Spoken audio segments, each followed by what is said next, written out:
ओम शांति। आज के अव्यक्त महावाक्य हैं 11 मार्च 1981 के 11/3/1981। मुरली का टाइटल है सफलता के दो मुख्य आधार। आज खुदा दोस्त अपने बच्चों से फ्रेंड के रूप में मिल रहे हैं। एक खुदा दोस्त के कितने फ्रेंड्स होंगे? वैसे भी फॉरेनर्स फ्रेंडशिप को ज़्यादा पसंद करते हैं। तो बाप दादा बाप भी है, सतगुरु भी है, शिक्षक भी है, सर्व संबंध निभाने वाले हैं। आप सबको सबसे ज़्यादा प्यारा संबंध कौन सा लगता है? किसको टीचर अच्छा लगता, किसको साजन अच्छा लगता, किसको फ्रेंड अच्छा लगता है? लेकिन है तो एक ही ना। इसलिए एक से कोई भी संबंध निभाने से सर्व प्राप्ति हो ही जाएगी।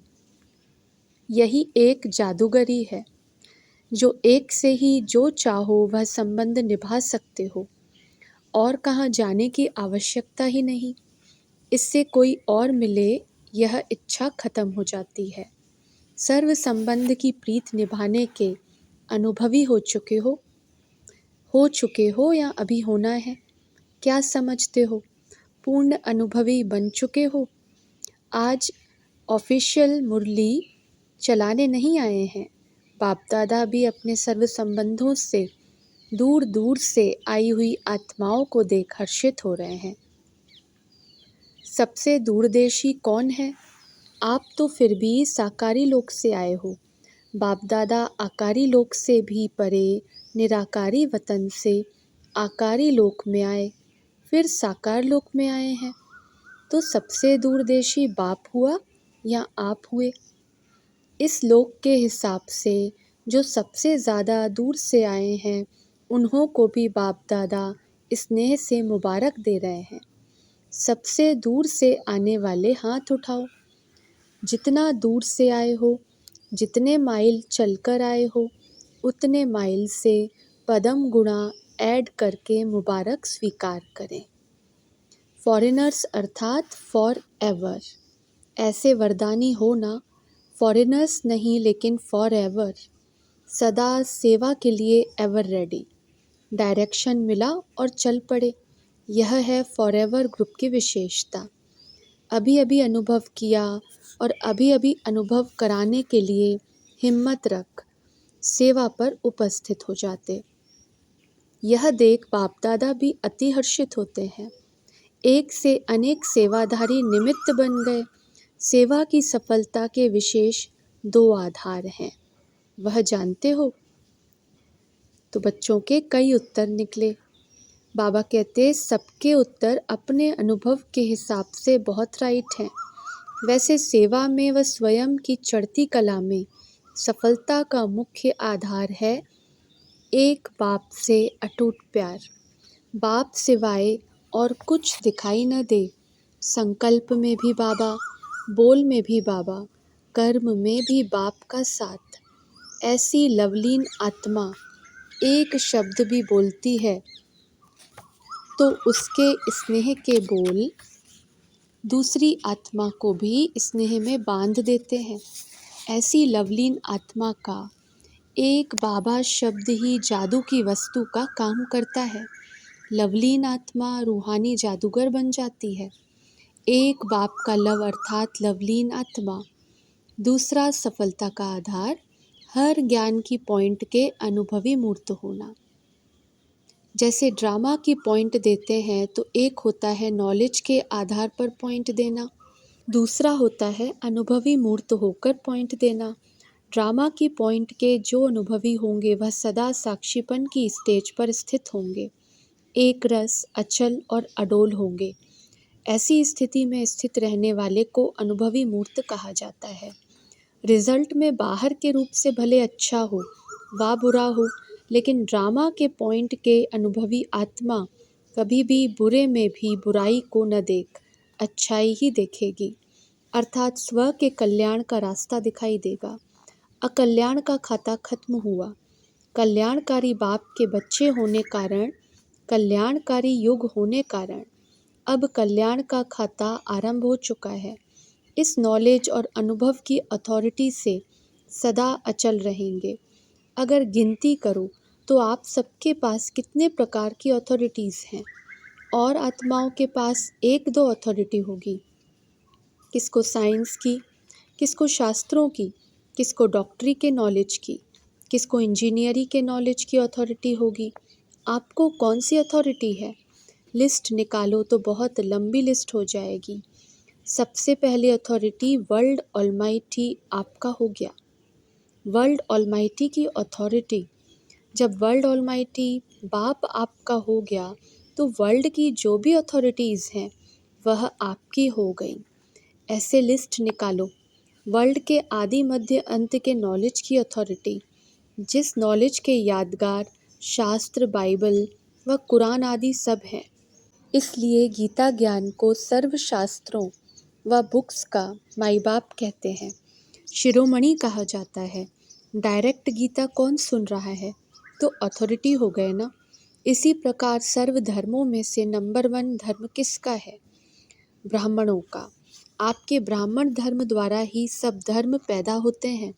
ब्राह्मण धर्म तना है, और भी इस धर्म की विशेषता है।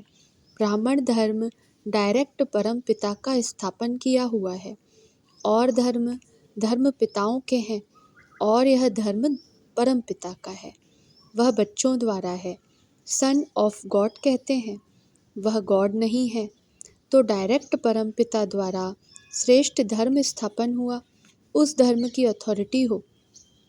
आदि पिता ब्रह्मा के डायरेक्ट मुख वंशावली की अथॉरिटी वाले हो।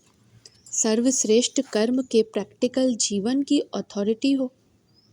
श्रेष्ठ कर्म की प्रारब्ध विश्व के अखंड राज्य के अधिकार की अथॉरिटी हो। भक्तों के पूज्य की अथॉरिटी हो। ऐसे और भी लिस्ट निकालो तो बहुत निकलेगा। समझा आप कितनी बड़ी अथॉरिटी हो? ऐसे अथॉरिटी वालों को बाप भी नमस्ते करते हैं। यह सबसे बड़ी अथॉरिटी है। ऐसे अथॉरिटी वालों को देख बाप दादा भी हर्षित होते हैं। सबने बहुत अच्छी मेहनत कर सेवा के कार्य को विस्तार में लाया। अपने भटके हुए भाई बहनों को रास्ता बताया है। प्यासी आत्माओं को शांति और सुख की अंजलि दे तृप्त आत्मा बनाने का अच्छा पुरुषार्थ कर रहे हैं। बाप से किया हुआ वायदा प्रैक्टिकल में निभा के बाप के सामने गुलदस्ते लाए हैं, चाहे छोटे हैं व बड़े हैं, लेकिन छोटे भी बाप को प्रिय हैं। अब यह वायदा तो निभाया है, और भी विस्तार को प्राप्त करते रहेंगे। कोई ने नेकलेस बना के लाया है, कोई ने माला बना के लाई है, कोई ने कंगन, कोई ने रिंग बना के लाई है। तो सारी बाप दादा की ज्वेलरी, एक एक रतन वैल्यूएबल रतन है। ज्वेलरी तो बहुत बढ़िया लाई है बाप के सामने। अब आगे क्या करना है? ज्वेलरी को अब क्या करेंगे? पॉलिश। मधुबन में आए हो तो पॉलिश हो ही जाएगी। अब शोकेस में रखो। वर्ल्ड के शोकेस में यह ज्वेलरी चमकती हुई सभी को दिखाई दे। शोकेस में कैसे आएंगे? बाप के सामने आए, ब्राह्मणों के सामने आए, यह तो बहुत अच्छा हुआ। अब वर्ल्ड के सामने आए। ऐसा प्लान बनाओ जो वर्ल्ड के कोने कोने से यह आवाज़ निकले कि यह भगवान के बच्चे कोने कोने में प्रत्यक्ष हो चुके हैं। चारों ओर एक ही लहर फैल जाए, चाहे भारत में, चाहे विदेश के कोने कोने में। जैसे एक ही सूर्य व चंद्रमा समय के अंतर में दिखाई तो एक ही देता है ना, ऐसे यह ज्ञान सूर्य के बच्चे कोने कोने से दिखाई दें। ज्ञान सितारों की रिमझिम चारों ओर दिखाई दे। सबके संकल्प में, मुख में यही बात हो कि ज्ञान सितारे ज्ञान सूर्य के साथ प्रकट हो चुके हैं। तब सब तरफ का मिला हुआ आवाज़ चारों ओर गूंजेगा और प्रत्यक्षता का समय आएगा। अभी तो गुप्त पाठ चल रहा है, अब प्रत्यक्षता में लाओ। इसका प्लान बनाओ, फिर बाप दादा भी बताएंगे। एक एक रतन की विशेषता वर्णन करें तो अनेक रातें बीत जाएं। हर एक बच्चे की विशेषता हर एक के मस्तक पर मणि के माफिक चमक रही है।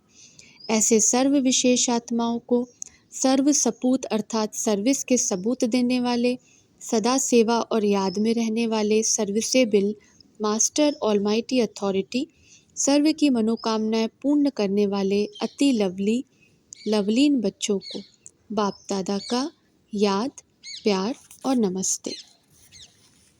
प्रश्न है, बाप सदा बच्चों को आह्वान करते हैं, बाप को भी सभी बच्चे बहुत प्रिय हैं, क्यों? उत्तर में बाबा कहते, बच्चे न हो तो बाप का नाम भी बाला न हो। बाप को बच्चे सदा प्रिय हैं क्योंकि बाप हर बच्चे की विशेषता को देखते हैं।